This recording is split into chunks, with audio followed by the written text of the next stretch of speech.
جهان از یک آب و گل آفریدم،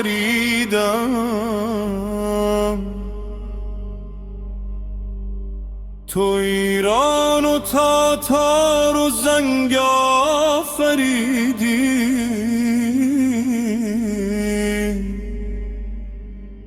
من از خاک پولاد ناب آفریدم،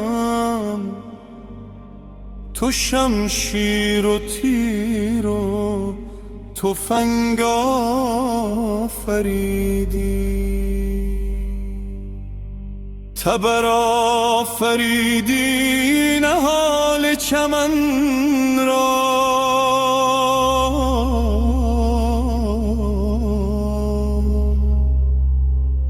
قفس ساختی طایر نغم زن را.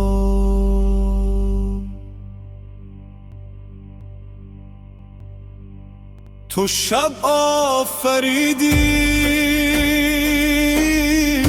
چراغ آفریدم، سفال آفریدی ایاغ آفریدم. بیابان و کهسار و راغ آفریدی، خیابان و گلزارا باغ آفریدم.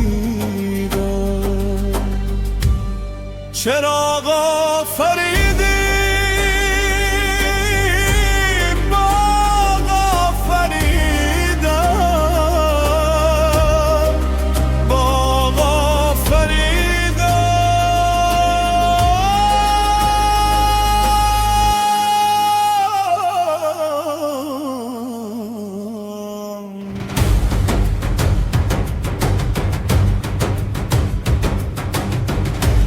من آنم که از سنگ آیینه سازم،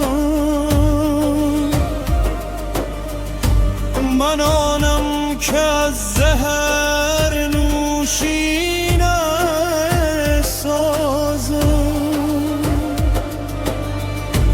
من